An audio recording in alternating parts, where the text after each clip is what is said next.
What I'm finding is that in part, I'm more and more working, as far as watercolor is concerned, in a more illustrative way.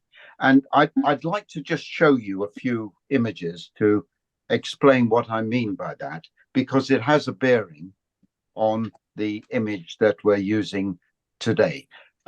So let's begin. In previous sessions, I have mentioned this particular man. He's an English artist. His name is Paul Hogarth, and I was very keen on him when I was at art school. I remember. Now that all of this is relevant to what we're doing today. I very much liked his sort of illustrative quality, and in particular, I liked the way he cut out a lot of visual information and homed in on that which he wanted to focus on, often with some sort of context. I'm going to show you 2 or 3 pages of his images and a few of mine, and then we'll get going. So Paul Hogarth is his name. He died 20 or 30 years ago. And these are all drawings from a book on his visit to the Mediterranean. This is the book, The Mediterranean Shore. Here is another image where so much has been cut out. The context is given not only by the curve here, but I think by the sky that he has put in. And the last one is a sort of double page I'll show you to give you an idea of how he works, what he's cut out, and how he has homed in to illustrate what it is that he is looking at, it is he's talking about. So that sort of illustrative quality has increasingly seeped into the way I work, in particular in sketchbooks. I use sketchbooks a lot, and I'm finding more and more that that's exactly what I'm doing. So a few little examples of what I'm doing here to give you an illustration of that. These are taken over the last year and the year before, I think. And so a couple sitting on a roadside table, having their little picnic. So here's another one from the year before last, I think. These two were at the exit to a campsite where I was staying, and I asked them if they wouldn't mind just hanging on for 5 minutes, and I did that painting of them there. But also, as it happens on the other side, is some paintings there with very little context, sometimes just shadows. Here is one I made in a train on the way to Naples the year before last. She's holding onto a rail. She's got a suitcase and a phone, inevitable phone she's on. But the context out of it. And this one is, in fact, I made this on the day that I took this photograph. Just leaving the beach, and I saw this lady here, and the context is the shadows, the light, the strong light, and the relationship between the two figures standing there. And that, of course, was done fairly swiftly. Right, so that's leading me on to the subject today, which is these two ladies lying on a beach at the Carrara Massa beach, where we were staying in our camper van nearby, and very busy beach. In fact, I was there 2 years. I stopped off there 2 years, and I visited the beach over 2 years. And so I can't quite remember which photographs came from which year, but I think that this was this year. And what I'd like to point out to you is how busy the beach was. I was running through my photographs today, and I thought, well, I'll print that out because that's the sort of visual um, juggle that's going on of people lying on a beach in the sunshine, that I find such an attractive subject. But working either on the spot or deciding to take a photograph and work afterwards, uh, I'm finding it's so useful to cut out a lot of the detail. And so we'll move on to that. So this, if I remove that and put that photograph there, but I wasn't quite sure that I just wanted to play around with the composition of it in a sense, even at that stage before I even started drawing. So I moved slightly to the right and closer up to them. And so one of the problems I remember thinking is that if I use this as a photograph to work from, I didn't like the way that the two figures were lying absolutely vertical to me there. I just thought if I move around to the side a bit, can I change that? And so not only did I get a bit closer, but also marginally I was able to swing the figures around a bit, particularly this one as I'm looking at it on the left. And I found that was a great help. Lastly, before we go on to that, I did spend some time on both years doing paintings and making them very complicated. So here we are. I'm not saying you shouldn't do that. I did those, but when I actually came to think about doing this session for you, and in fact, when I work quickly in a sketchbook, I'm trying to encourage myself to do, rather like Paul Hogarth, is to cut out a lot of the detail. Okay. I'll come back to this in a moment. If I could talk quickly about my materials and the process that we're going to follow. All of these paints, most of them are transparent paints or semi-transparent paints.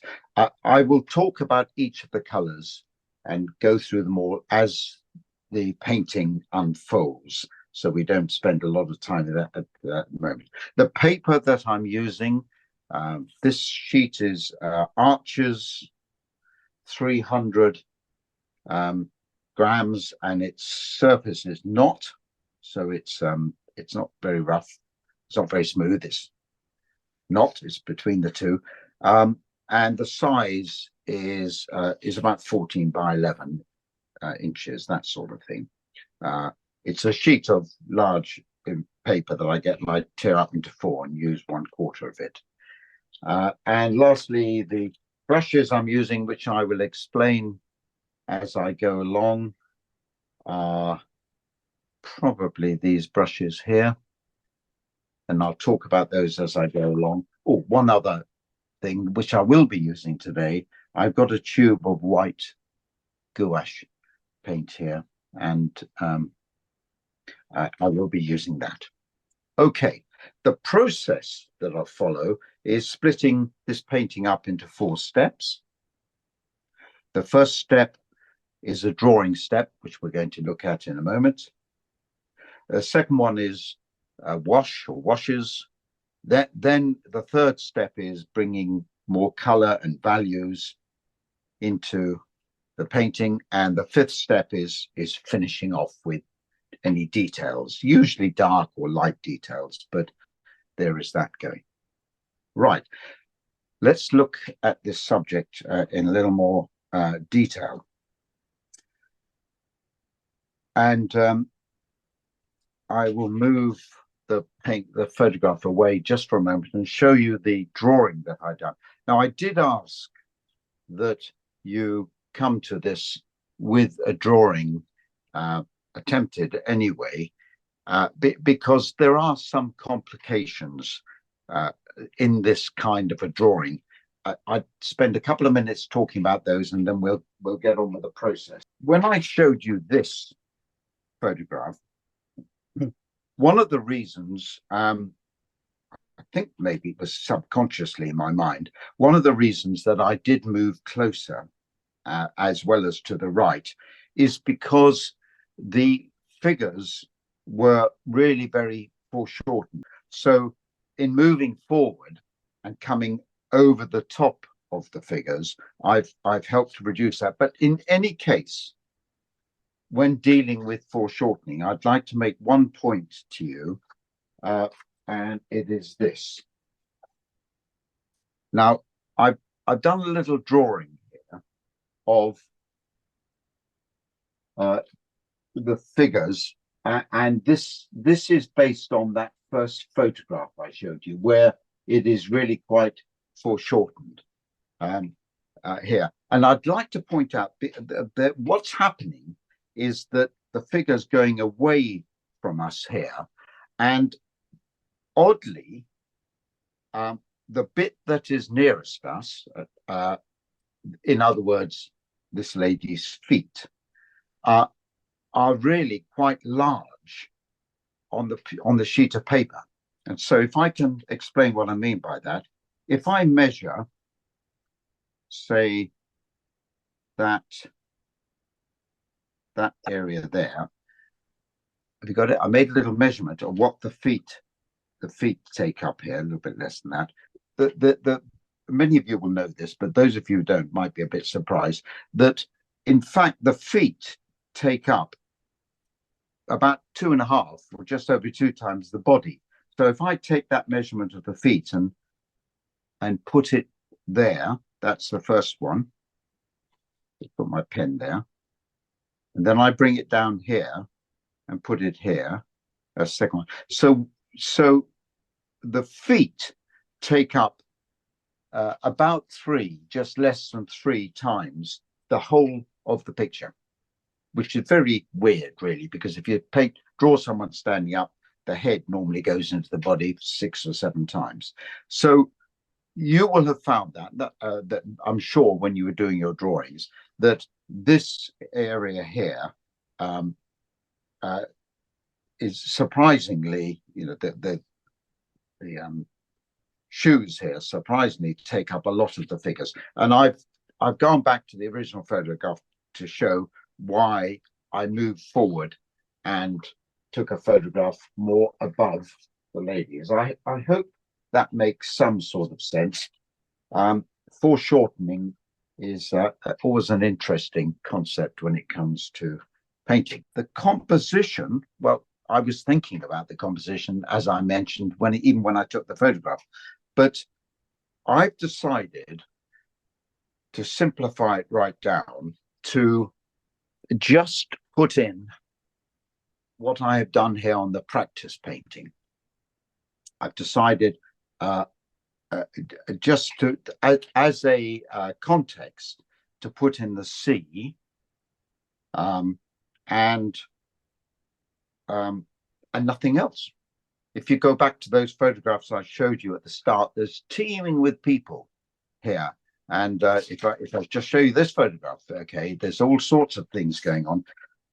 So the umbrella, the sea, is my context. And and furthermore, in thinking about how to compose that, then it depends really how much of this area, which is sort of is sky, because the sea tells you it's sky, it's a horizon there, how much of that you want in the picture, how much down below that you might want, and to the sides and everything. So in fact, what I have done is cheated a little bit, because I'm not absolutely sure where I want to end up with this. So I've raised it up a little bit on my piece of paper, because I think I was a bit close to the bottom of the page anyway, and I've left quite a lot of sky here, and I put the figures slightly to the left, but they could be moved. So when the painting is done and you decide to mask it or crop it or whatever, then maybe you will change your mind a little bit about it. I've got a feeling I'm going to put very little. I'm when it comes to crop it, I've got a feeling I'm going to sort of crop it just above the horizon line where the boat is, but I don't know for sure.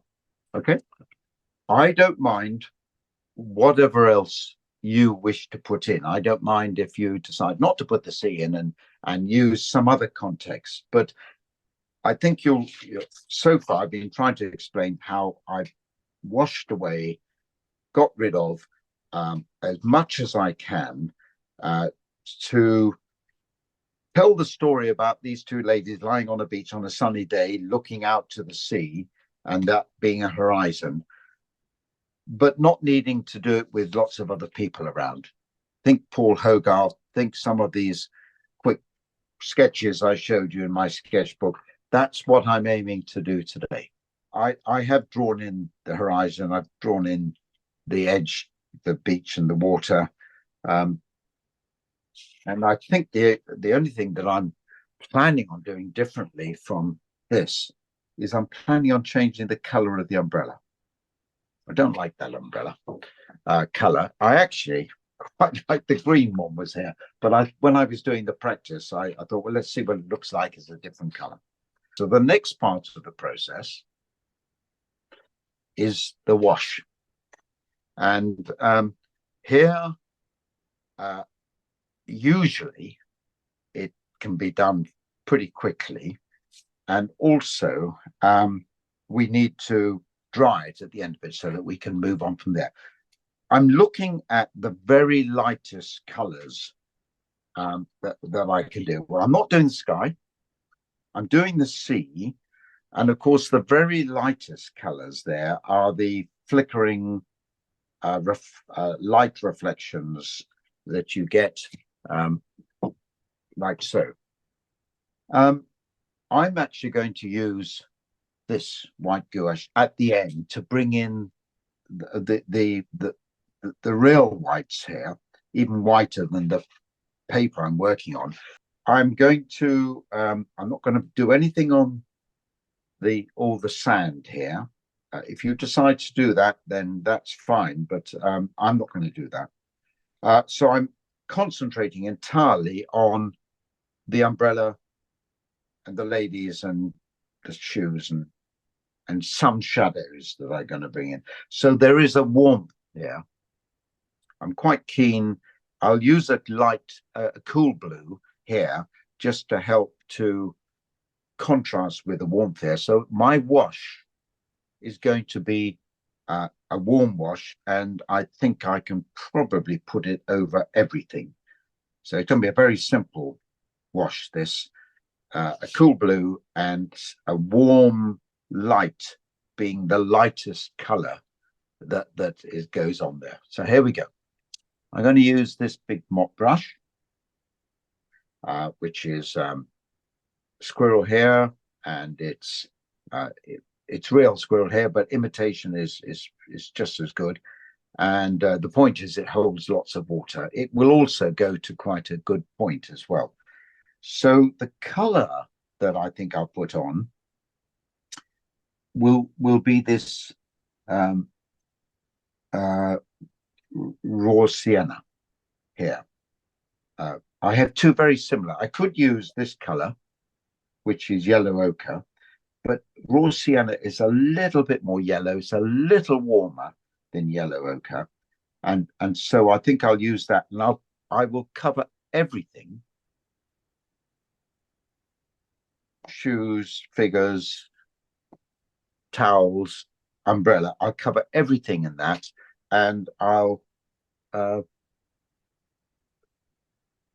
bring the blue down onto the sky. Let's do the warm light first. Here we are. Pick up water in my brush. Raw sienna.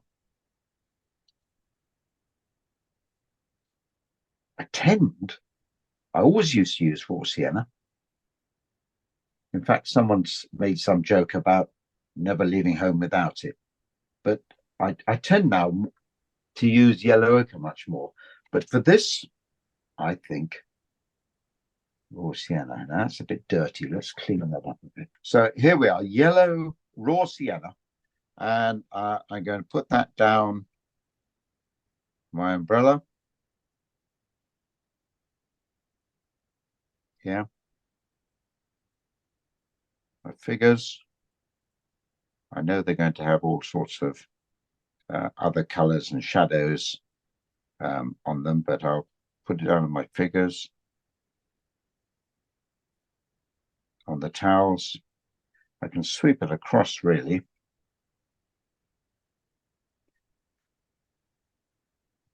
If their feet seem a little smaller than I was saying, it's because they've dug their toes into the sand, which is a pretty normal thing to do, isn't it?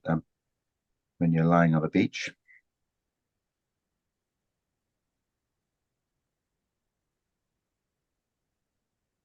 Really popular this beach was. I think in my few days I've spent there at a local campsite. This is at the foot of the Carrara Mountains, the mount where all the Carrara marble comes from.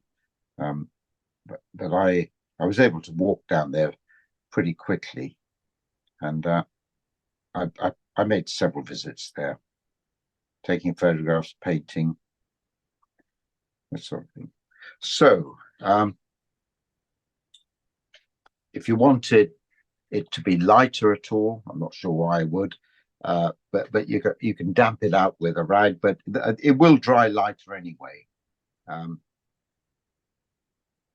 When, as all watercolors do. So I'm moving now to the sea. When you're cutting a lot of things out of a picture and you're sort of doing more of an illustrative style like this, it does make it more simple, I have to admit. So the blues. I have three blues here, a cerulean blue, a cobalt blue, and an ultramarine blue. And they all have different colors in them, which give them different warmths. The cerulean blue has got some yellow in it, which makes it have a more greeny feel, cooler greeny feel. At the other end, the ultramarine blue has got more red in it, which gives it a more sort of purpley, warmer feel. And cobalt is kind of something down the middle on that. So I said I was going to use cerulean. Here's my cerulean.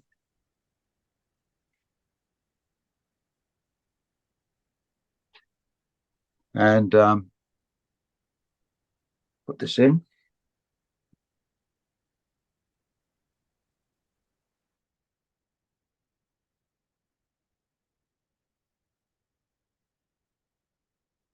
Mm-hmm.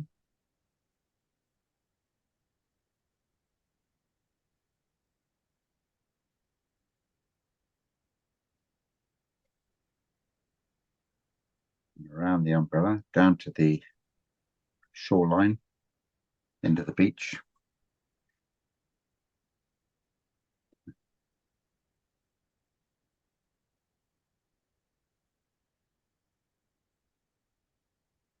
If I can avoid touching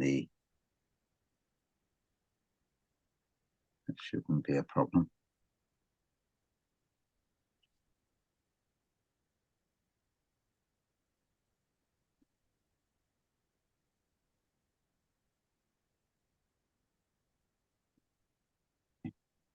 There's going to be white reflections and everything put into this here, but I know I'm going to have a lot of white here, so I might as well just dab that out a bit. I think I will begin with the sea, and then move on down to the picture here. So if I show you my practice picture here, what I'm keeping the sea very simple, even more simple than Paul Hogarth. No, not. I'd like to do it as simple as Paul Hogarth, but I probably won't.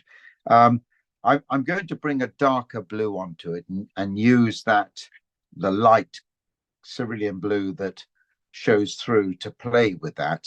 And I'm probably going to make the horizon a little darker than the foreground here, the foreground of the sea, because quite often when you look out to sea, things do on a clear blue sky, they do tend to get a bit darker as they go away.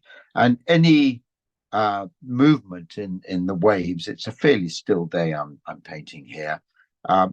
You'll probably see that a bit more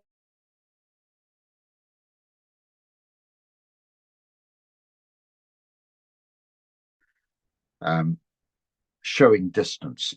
I'm aware that I'm going to be putting strong dapple light onto this area here, and I'll do the best I can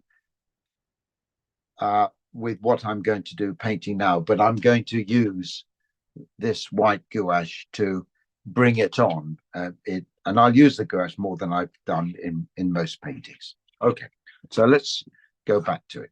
So I'm going to choose a different blue here. Oh, the paintbrush I'll use is another mop brush, but a smaller one. Here's the first one I used, and this is a smaller one here. It's good, it holds water just as with the other one, and it also goes to a point quite nicely if I need that. So I'm going to work, I tend to work down here. I'm aware that I want a lot of light to go in there, so I'm going to make it a bit darker here and then get lighter and darker, and then as I said, break up a little bit the lines of paint, so you've got maybe a few little waves suggested in the foreground. So the paint I will use, I think I'll go to cobalt for this. If I wanted to make it warmer than that, I could drop a little bit of ultramarine blue in, but I'll see whether cobalt will do that for me. And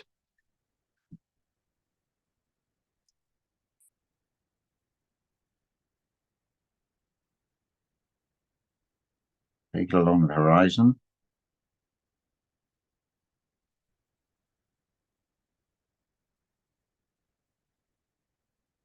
Someone's asking if your board is slanted at all, Mike. It's on the flat.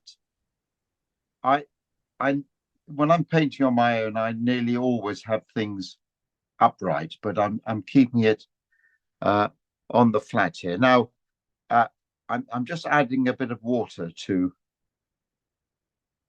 this area that I want to be light, and in fact I'll probably take out, and now I'm running my brush backwards and forwards.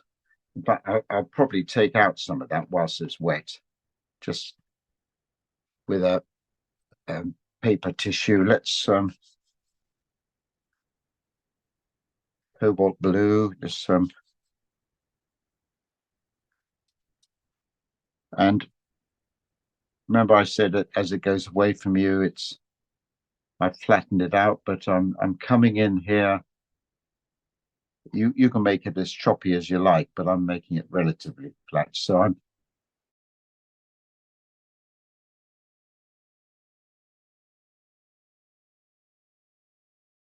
like that. I could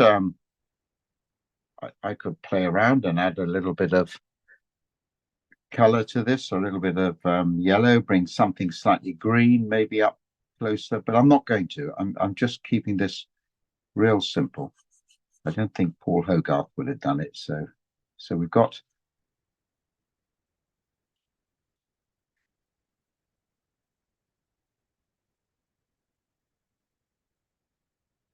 my paint's still wet, so I can move it around a little bit, add little bits to it. I can just soften that a bit.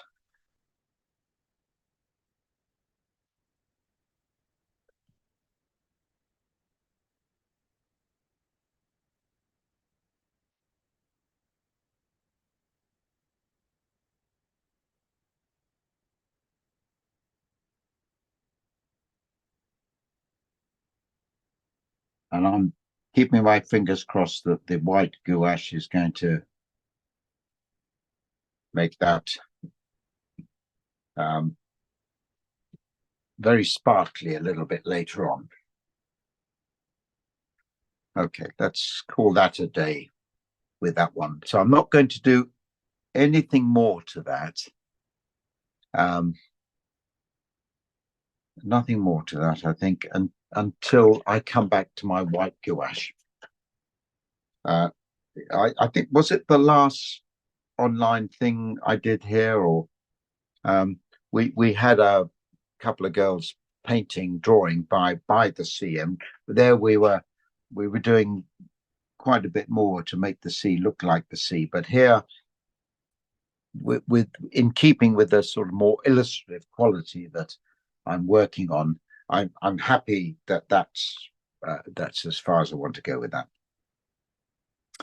Right, nothing on the sky, nothing on the sand, although we'll throw some shadows. So let's turn our attention now to what's going on here. I think I'll leave the umbrella till the end, and I'll deal with the figures first.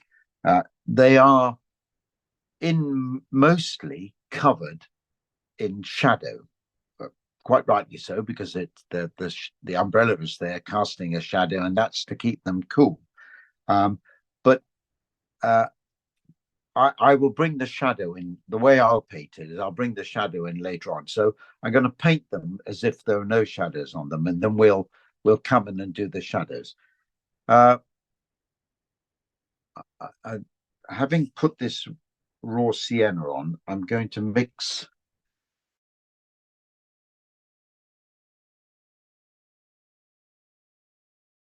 so that will be burnt sienna. I've got some burnt sienna here. Now, on these sort of browns and things, let me show you what I've got. I will explain some of the other colors now before we go on. Up at the top here, I've got neutral tint, which is the darkest, almost black color I've got, but it's pretty much a translucent dark, and I find that I tend to mix it with other things rather than use it on its own. A very similar one would be Payne's Grey, although Payne's Grey is more opaque and probably a little bluer as well. And then I've got two browns. I have a burnt umber that I'm pointing to.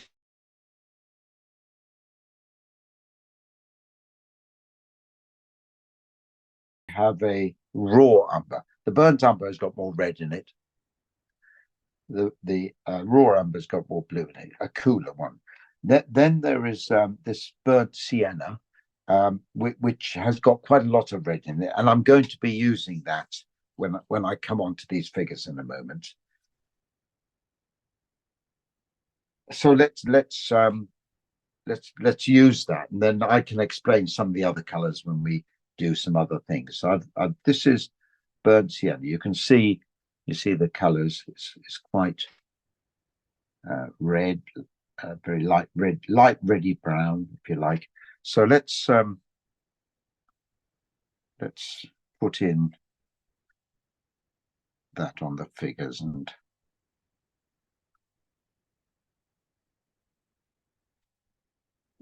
they are tucked up under the shade of the umbrella here, so that's fine. And I'll go over she's got a dark swimsuit on. There's absolutely no light on that end of them here, but there is light where it catches back of the leg, and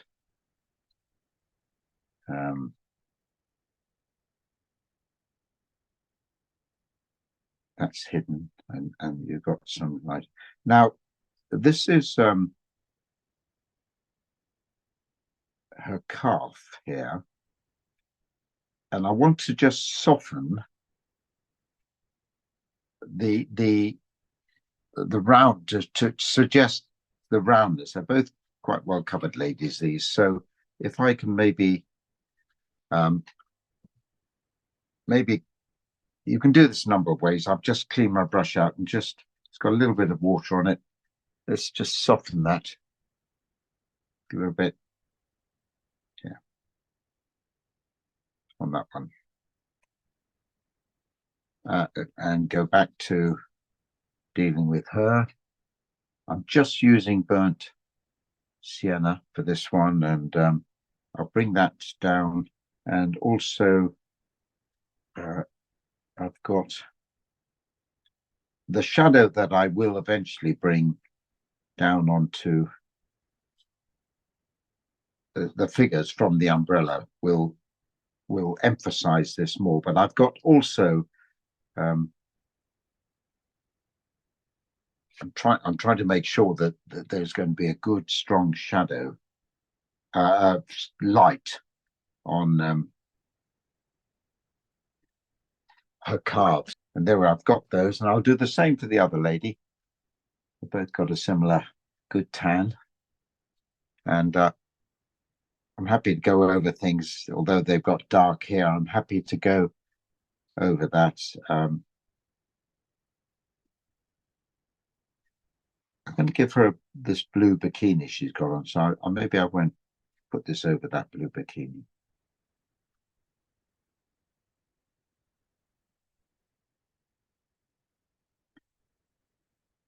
If I wanted to make her a little bit darker, I could get a little bit of more burnt sienna and drop it in, like that, just like that, if I wanted to do so. But I'm happy the way it's going at the moment. Most of her is in shadow, and so let's just see if this will help emphasize where her calf is.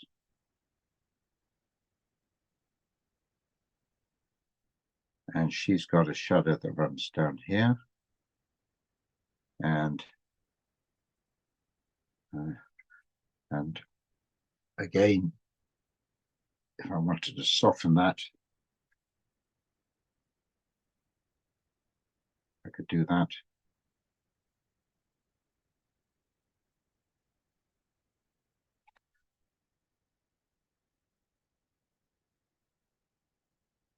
I'm still staying with my burnt sienna, and I'm putting that down here. As it happens, this is, I think we'll come around here. As it happens, this is pretty much reflecting where the shadows are going to be, but I'm just trying to get a bit of added warmth in to the bodies there, at the back of her legs. We can do something there. Bit of a soft shadow there, soft extra color there, maybe just to suggest that.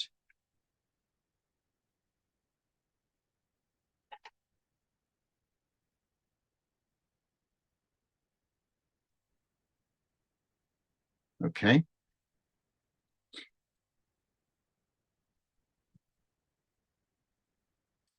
Right, where should we go next? But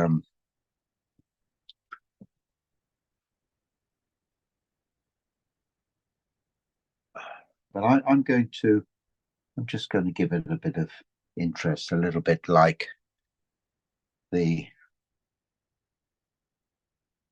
photograph. Let's make that a bit stronger. And have it's a sort of blue and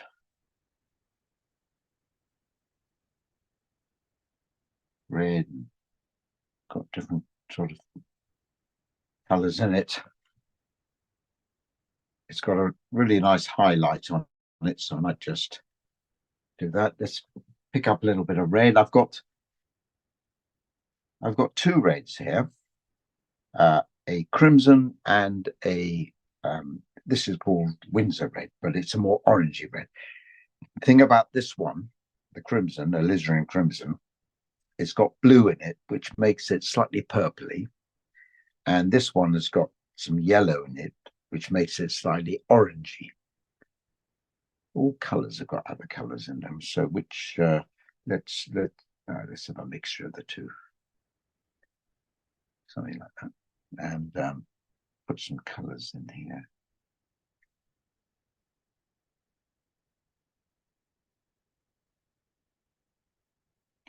Whatever. It's a beach ball.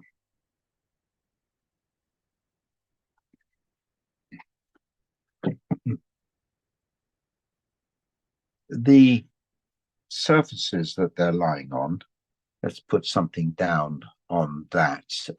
I'll go for the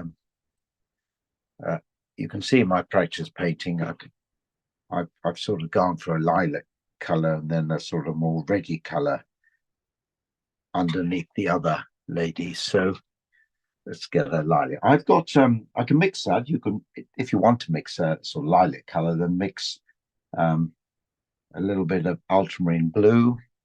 Let's come across here with a little bit of crimson, and you can see it, you get that sort of color there. Equally, I have here a mauve. I think if I quite like the color I mixed first time, but let's get that mauve and add a bit of blue to it. Now you choose whatever color you like. I'm going to see what happens if I add a bit of blue to it. Get it slightly bluer.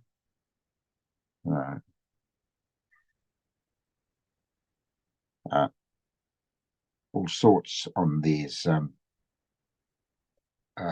towels or blankets, towels, I think they are, that they're lying on, which we'll deal with. We might even deal with now. Let's have a look. So we've got, and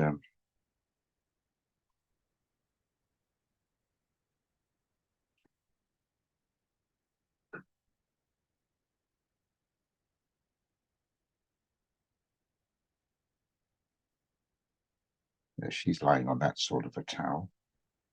Cover towel.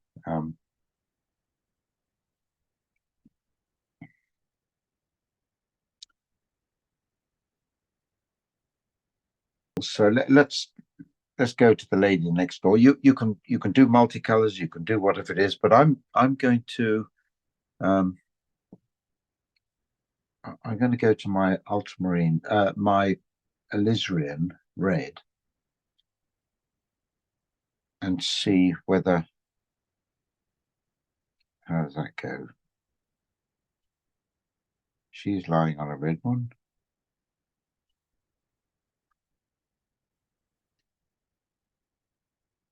Actually, the towels they use, I bought some of them when I was there.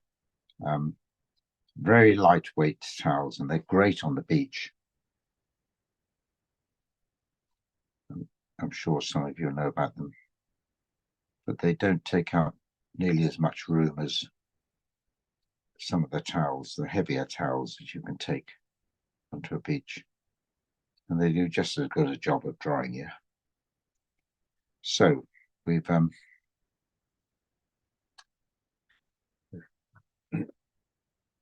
put that. I think the reason that I've given that her red towel here and everything is that I talked at the start. I wanted this to be warm, okay, and so I'm just looking at sort of red colors and things. So they've got a bag. I'm going to go for a green umbrella, but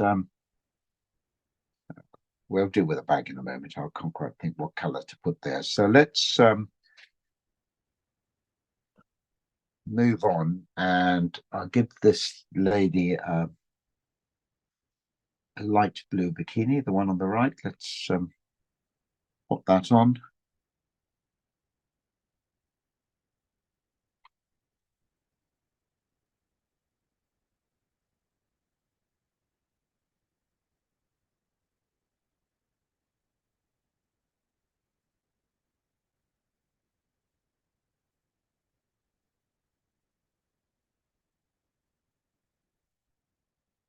Okay.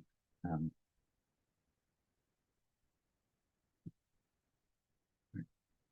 going to bring some. I'm going to take out that a little bit of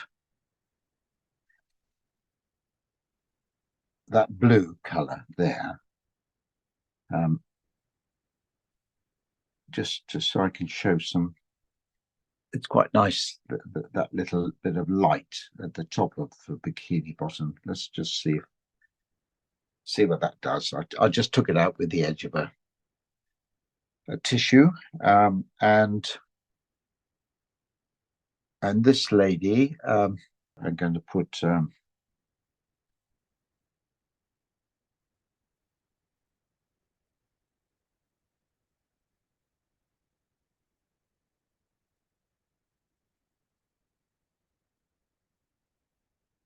Yeah, she can have a black.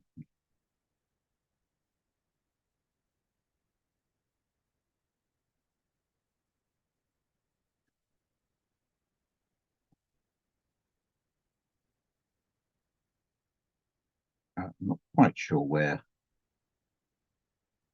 the rest of our body is, but we can lose that in shadow. Let's do that. Something like that.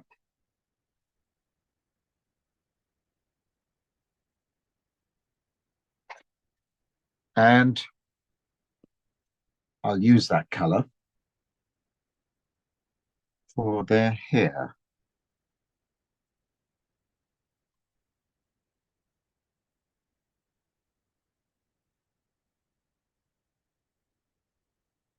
There's no real highlights. You can put them in or whatever in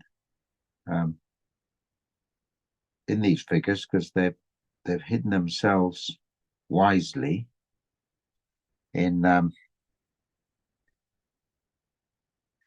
shadows. So, and she can have dark hair as well.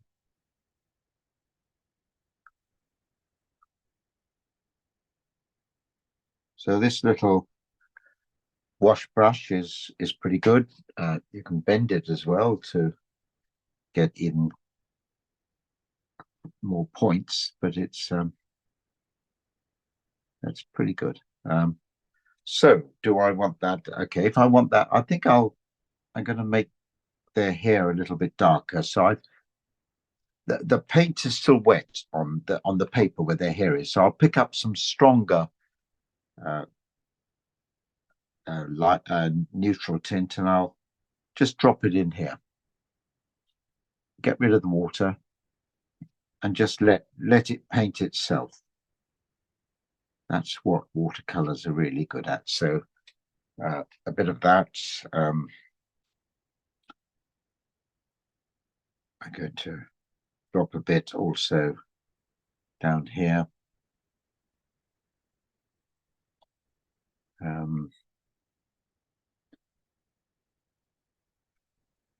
we are. Let's see how that goes. And then I'm not sure what color to use for the basket here. I'll see how it goes with the umbrella to try and compose my picture. Oh, let's do these flip-flops, or thongs, as the Australians call them. Right, so I'm going to get a sort of grey color for that, bluey grey color. Let's pick up some of that and add a bit of blue to it. A bit more blue, maybe something. I'm just sort of digging around slushy colors here, and they've got they all have this little round bit where you don't have to put that in, but I'll see if I can get it in where the it attaches to the strapping on the other side. Let's just see if just touch that in there. And this is all going over that first wash, which I put down to try and suggest warmth. Okay. And particularly if you were using translucent colors, then some of that warmth will come through on it. Okay, so we're looking at the moment at these two figures that they're there's no shadow on them at all at the moment. We'll come back to that in a moment. Let's just go to the umbrella. Now I'm gonna do it green, and the green I'll use, or at least I'll start off using it, will be this sap green here. This is what I call a convenience green. It's I don't often use it just on its own, but I mix it with other things. Let's just see how I think it will look on the painting. So there it is. I'm going to. Mike, what size brush are you using, please? I'm still using that little mop brush. Okay, remember the big one I used for the wash? And I'm using the little mop here, still using that. Occasionally I turn it on its side and I get a point out of it, and I've done some little details there, and I've used it because this, well, I could paint it with that, but it's a little bit too big for what I want. Now the umbrella has got light glinting off it, and I'll see how it goes. After I put my wash down, I thought, oh, I ought to have got rid of some of that in the lighter area, but we can make that work with. We can make that work. I've got light coming down in certain areas of it, so let's put the sap green on and see how it's looking. I'm going to take bits off, I think, with a tissue. But get the sap green. I told you that when I did my practice painting, I wasn't actually happy with the color I'd put down, that orangey color. So, and although there's what looks like yellow underneath, that's the wash, which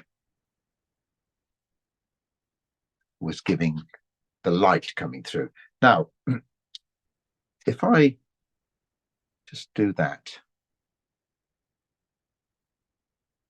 up that end, and also what I could do is dry my brush on a piece of tissue, clean it and dry it, and see if I can lift out some of this color. So for instance, we've got, see if I can lift out a little bit here.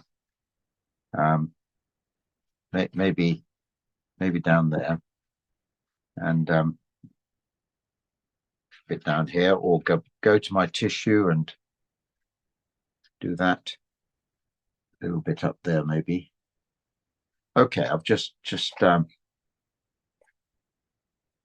yeah, varied it a little bit. Now, if I wanted to bring any more color in at this stage,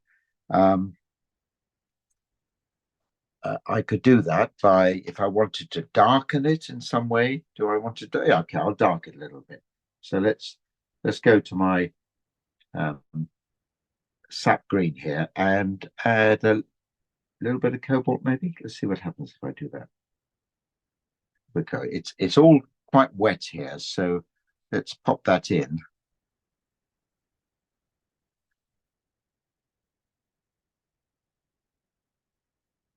And that will further help to show the light areas on it.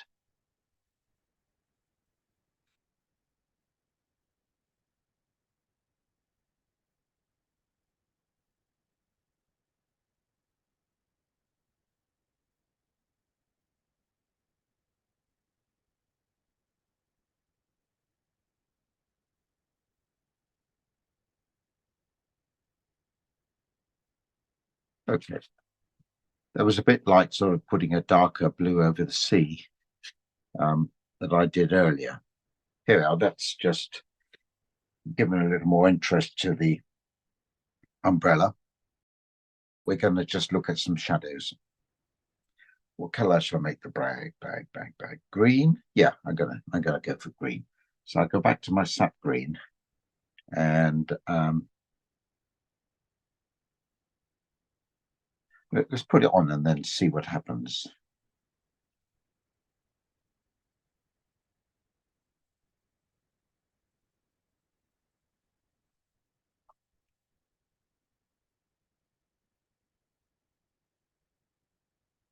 It's a open bag, so I can make something darker of it a bit later on.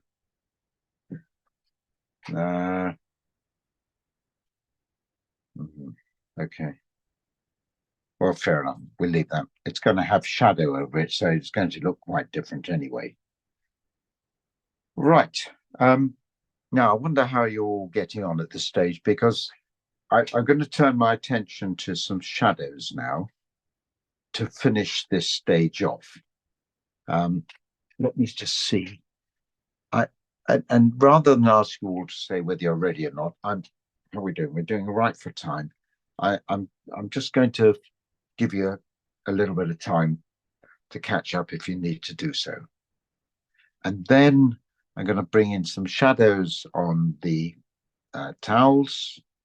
I'll bring the shadow in on, well, the shadow in from the umbrella, the shadow on the umbrella if I need to, the shadow from the umbrella, and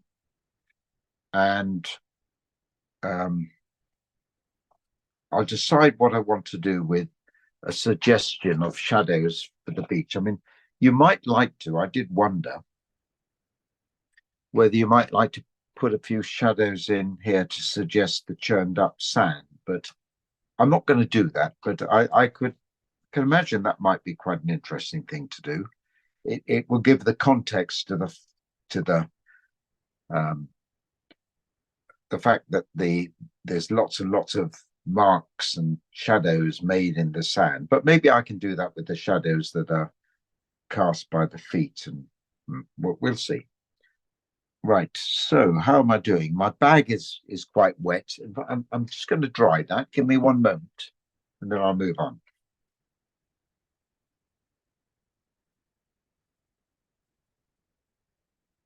Right.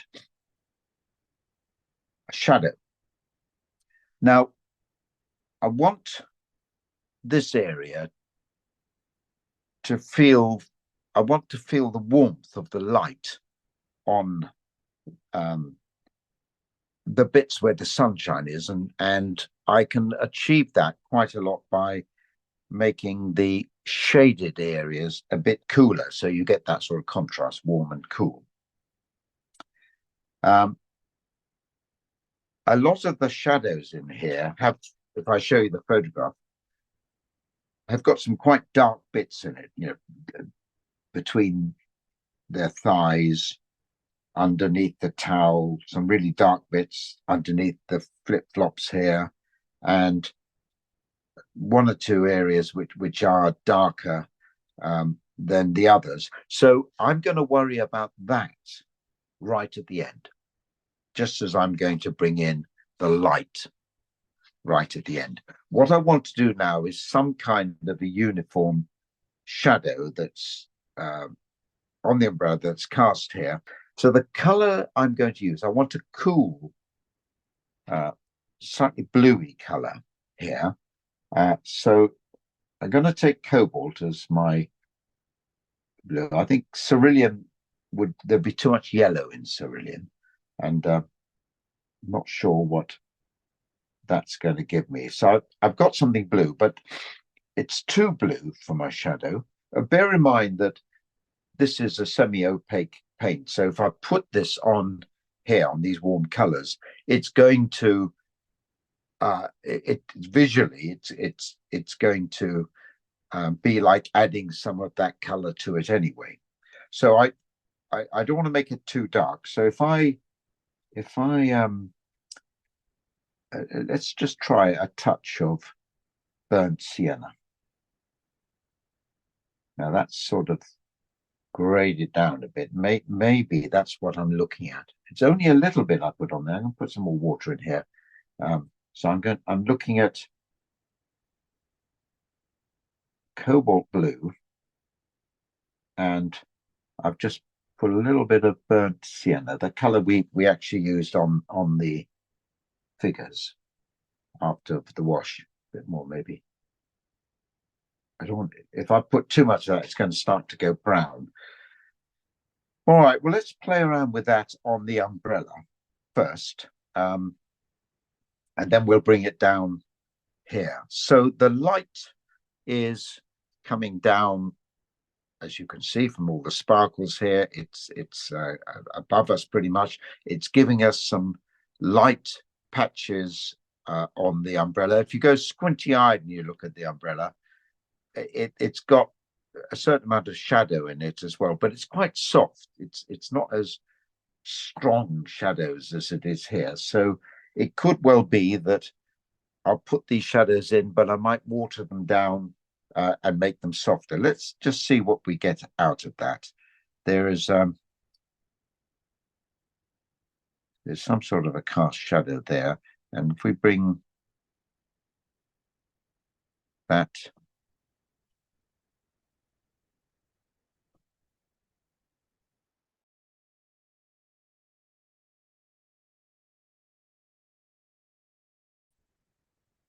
stretch marks here.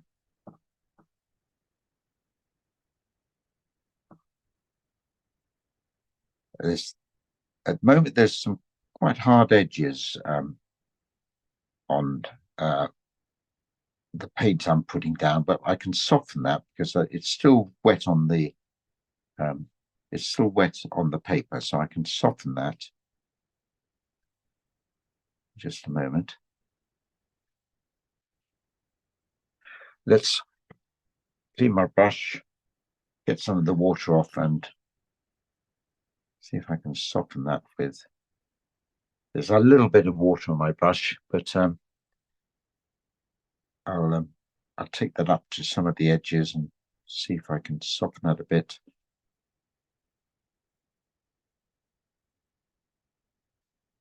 Make that a bit darker. So I'm hoping that this will give me the shadow that's on this side of the umbrella.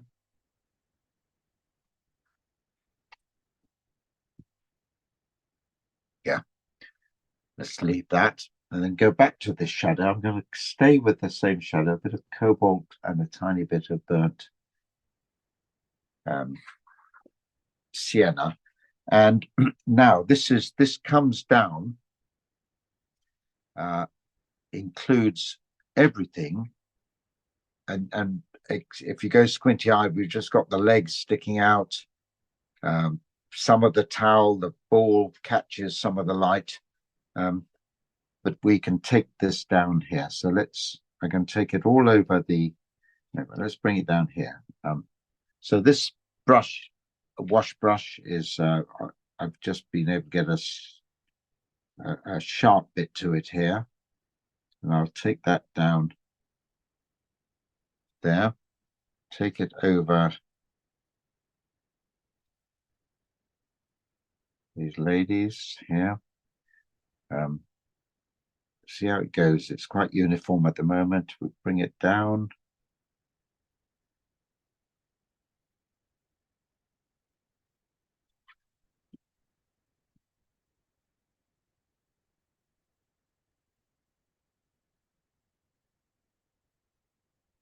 Now, whilst it's still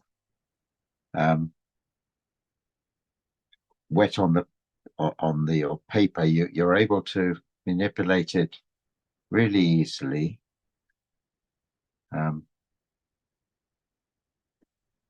This is all in shadow here.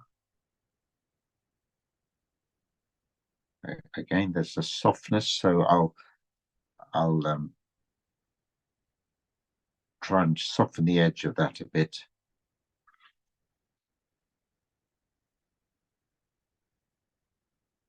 And the shadow goes across here.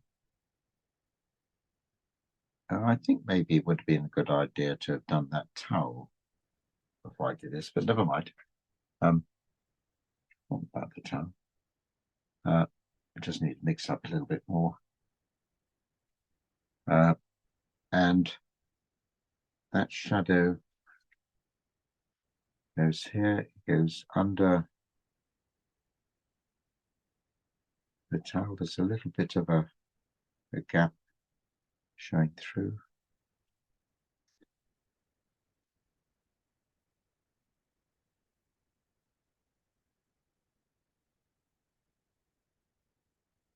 And I'm going to take that shadow down onto the sand. Right, she's got some shadow up her leg. Let's soften that, I think. And then that is here. Before I move on, I'm going to soften that shadow. It's a little bit harsh, so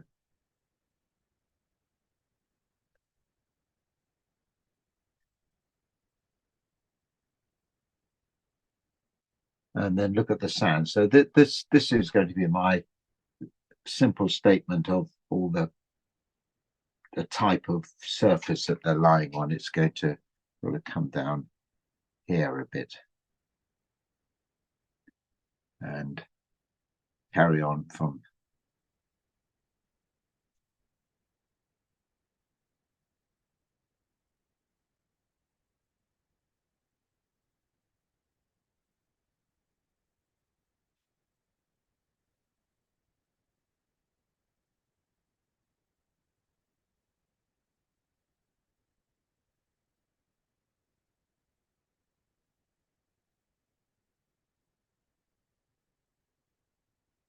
it's still wet here, so I can I think what I'll do is I'll get slightly stronger mixture and drop some in there. It'll in this area where it is quite dark, let's just see a little bit more burnt sienna in that.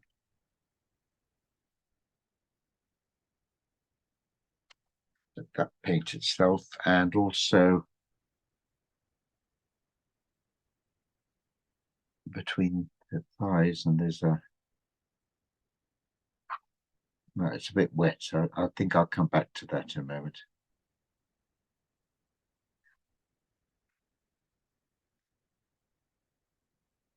Yeah, I'll come back to that. Don't get too worried about that. Right, let's go to the other lady. I'm going to do exactly the same thing. I keep having to mix it up, but it's, you know what the mixture is. It's cobalt blue and burnt sienna. Let's bring that onto her now.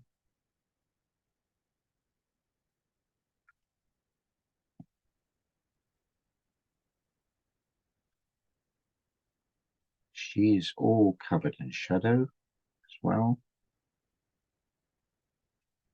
Even this light bit I've got in on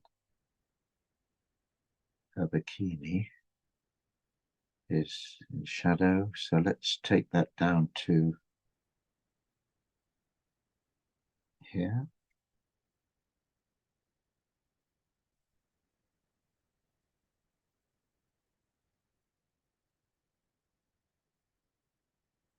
And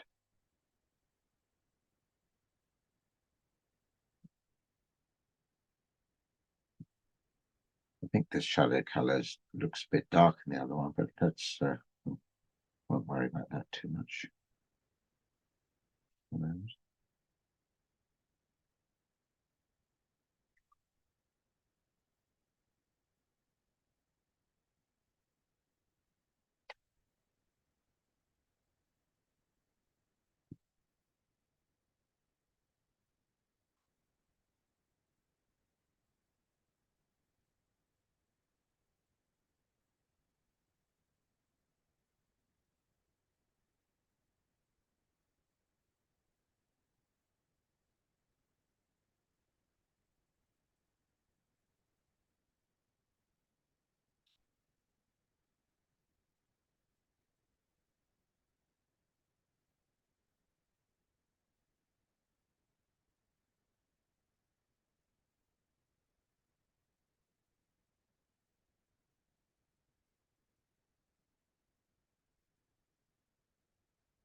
I'm softening the edge of the shadow a bit with a tissue. This one, especially.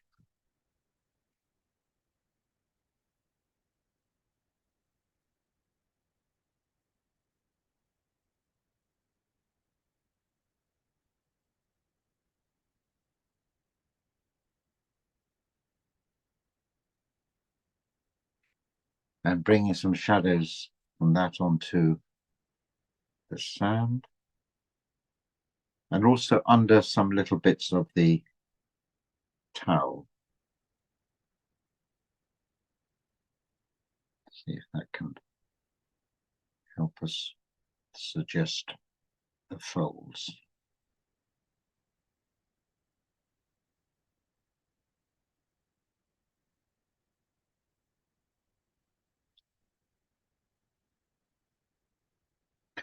And the flip-flops.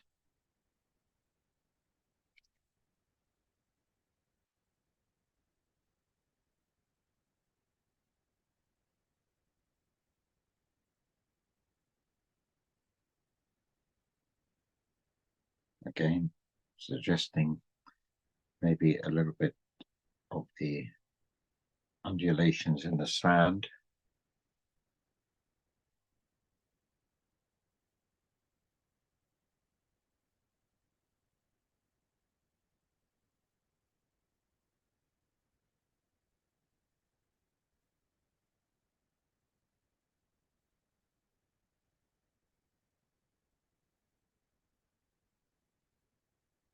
We've got that shadow.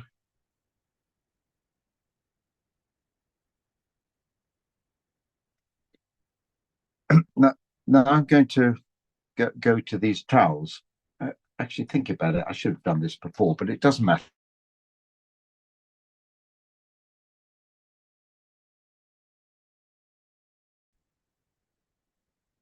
And given that it's a round, or we might, if you need to, just soften it off a bit. But and then it's got a cast shadow. The ball has.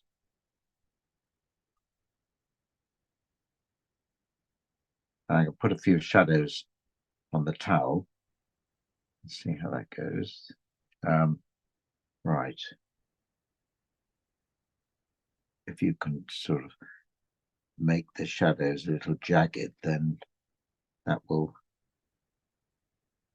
suggest the towel.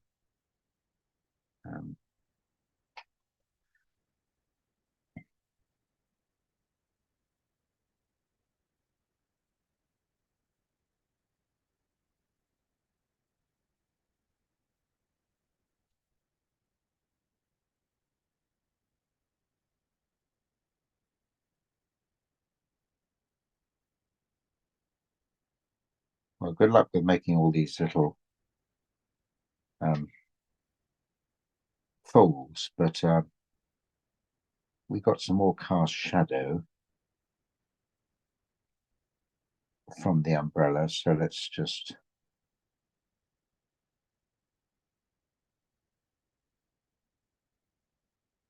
put those in, and if it's possible, link. And some of these little shadows in the folds are very light, so you could put one or two in and then just soften them so they're not quite so heavy. Let's take that down here. We've got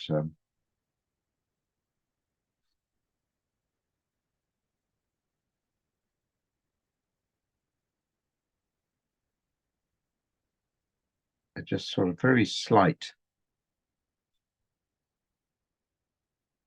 folds, and I'll just soften those a little bit with a bit of tissue. They're not.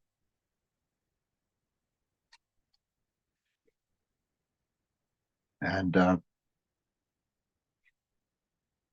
I'd already done some shadows on here with the other child, so I'll come back to that when we finish it off to see what we need to do. I'd like to have some more shadow on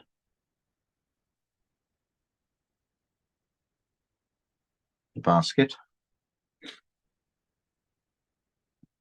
and maybe using just some pigment and a bit stronger. I'll drop a bit. I'll drop a little bit of shadow at the base of the ball here, So it looks a bit sitting on something.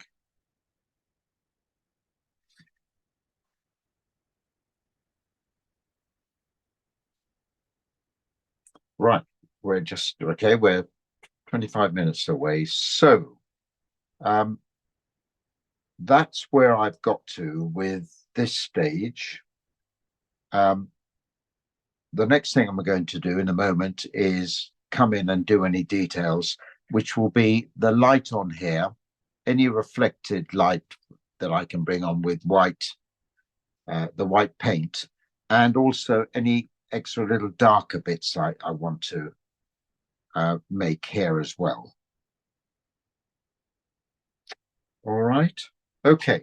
So I'm going to dry. I've ended up with a puddle of dark here on that.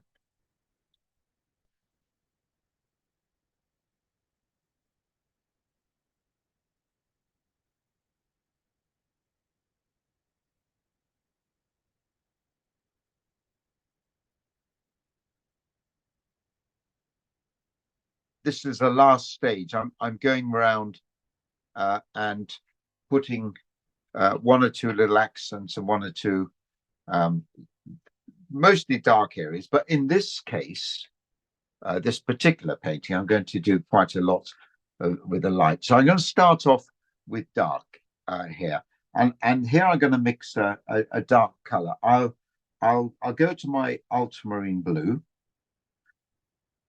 Let's just pick that. Oh, this brush is a rigger brush. It's so old. I have no idea where it came from, but or what size it is or anything like that. In fact, I've been doing a lot of oil painting. I've been using it in my oil painting up until yesterday, so I had to give it a good clean. I put ultramarine blue there. I'll go back to my burnt sienna, and I'm after a dark slushy color, if you like, and I just want to put some accents. Now, depending on what I want, I may add water to that, or even add more pigment to it, how dark I want it to be. I'm deliberately going to do the dark bits first, and then I'll do the light bits first. And I'm conscious I've got 15 minutes for this, so quite dark here. Let's go to the umbrella. There are some of these little dark lines, which if I could, I don't know, this might be a bit too dark. Let's just have a look. I think it is too dark. So I can tone that down with a tissue, but I'm going to go off to one side with some water and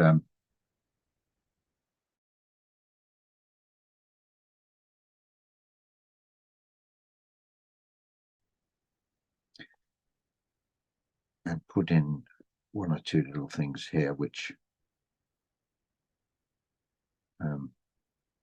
suggest the umbrella. Don't think I need to do more than that. Just a few little marks. And I will, they're still a bit too dark, so I'll leave them at that. All right. Add a little bit more darkness on this pole.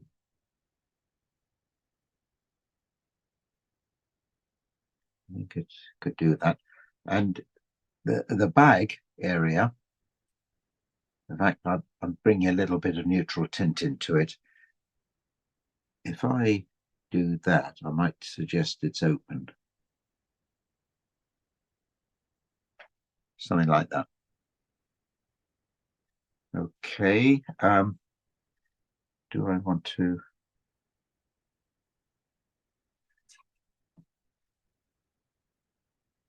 Now, are there any areas that I just want to add a little bit more dark to? Maybe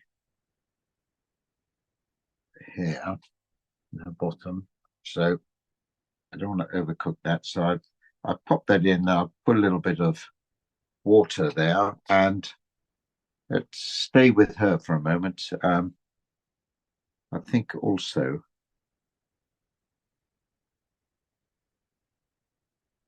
I did try and make this area between her thighs a bit darker, but it didn't quite work out. So I want that to be softened down a bit. Let's see how that goes.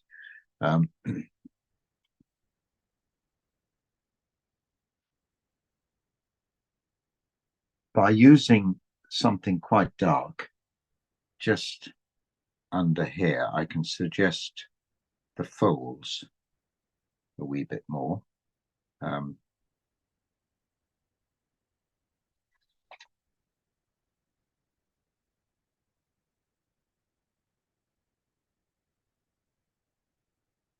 Just a slightly dark area in one or two places.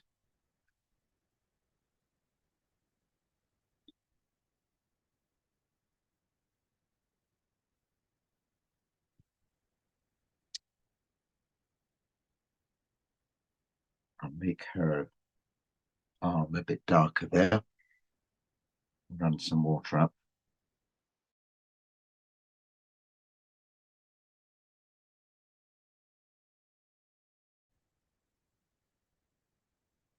Okay.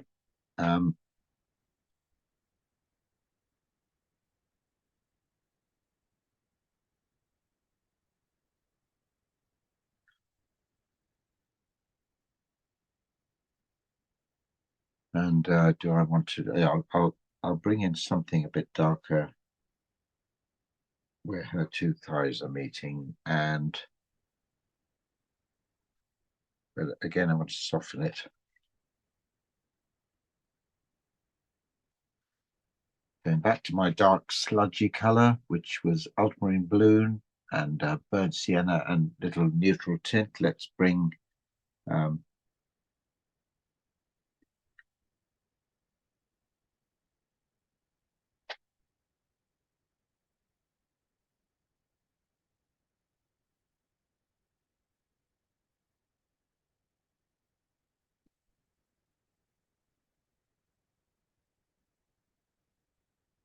some slightly little darker bit by the flip-flops,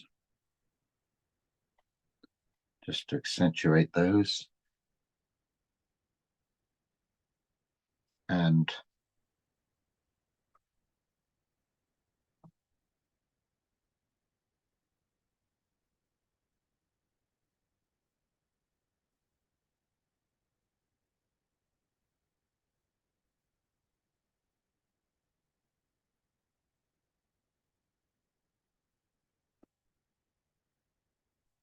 okay, I'll move away from this because I want to get on to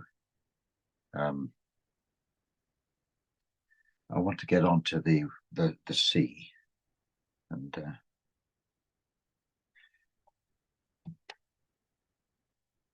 it might be when I come and look at this again, I might think, well, there are a couple of little places I could have done a bit more. I'll do that, but I'll post my painting on pretty quickly anyway. I think let's not mess around with that. I'm moving up now to the sea. Okay, there's quite a lot of this white gouache I'm going to use here. The only place I might bring it on is a little bit on that football. I'm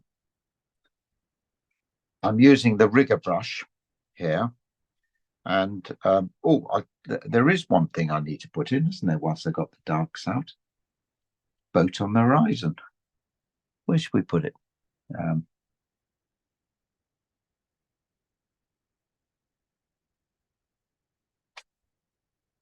Boat on the horizon. Do you think that should be light enough when it darkens down? It's amazing we call this painting Boat on the Horizon. That's all it is. All right, let's go to my gouache. So I'm going straight into the tube and putting. I'm running my brush down here. If I can add water to it, but it'll dilute it, and and also the way I'm using my brush, I'm sort of running it as a dry brush, and it's picking up various marks in the I'm going to lighten that boat a bit. It's just no, yeah. It's picking up it's picking up little ridges. So if you're using a rough paper, which you'll probably get even better effect with these sparkles. That's now you go on with this as far as you think you need to go on with it. Let's how am I bringing it down? And it is magic the way water sparkles, isn't it? And I'm trying to get that effect. Let's use a lot more, a tiny little bit of water, and that maybe just to spread it in the distance.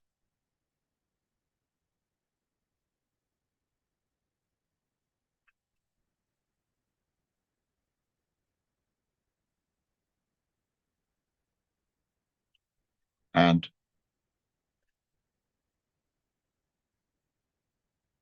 there's a little bit on the umbrella. Maybe I can actually put something on the umbrella here as well.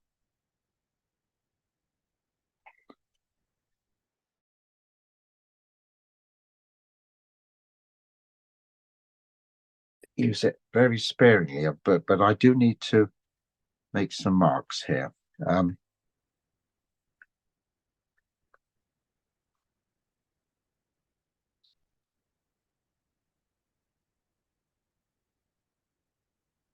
Because it's quite a powerful light that's being thrown, glinting off the sea. And I think when you're doing yours, you're just going to have to work out how far you go.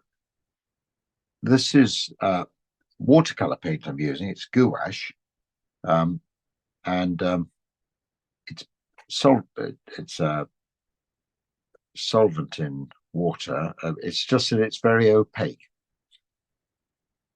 I don't know if any of you have painted in gouache before. Let's put something on the. Oh, careful, too much on the ball. If you've, I don't know if any of you have painted in gouache before, but it's a different technique from transparent watercolor, but I like very much the effects you get with it. When I was a designer, past life, that was our medium of choice, gouache, because it flattens in a matte way, and it was particularly good for photographing things, for posters and brochures and books like that. So I will go on doing this until I feel I'm happy with it. But I think I've made my statement about it. Give me another minute or two, and I think we'll finish it. But if you look at the photograph, you get an idea of how things are glinting. One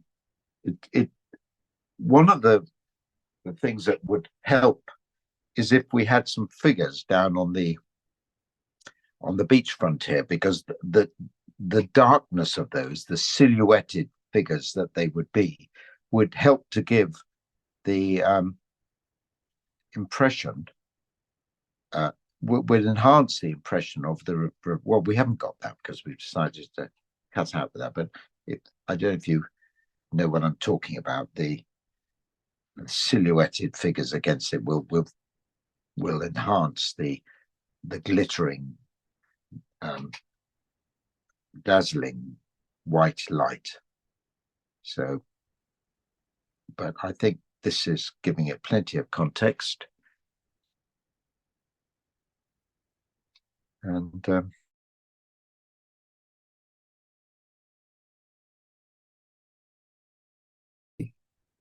anything else that there's nothing down here that I really want to do. I think that I've tried to use the white of the paper to bring the light out there.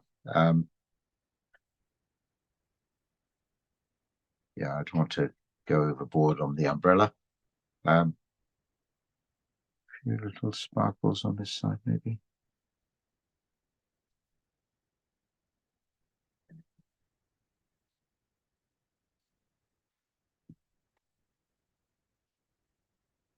Finito.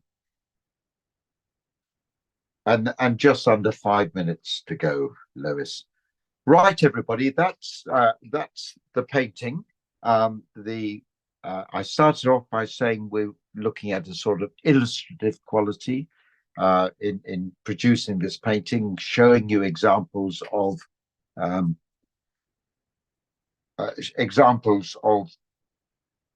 Paul Hogarth's work, some of my work with to do with sketchbooks and so forth, and then it was very much as it was advertised about leaving things out and putting enough in there to tell the story of what's happening on this beach.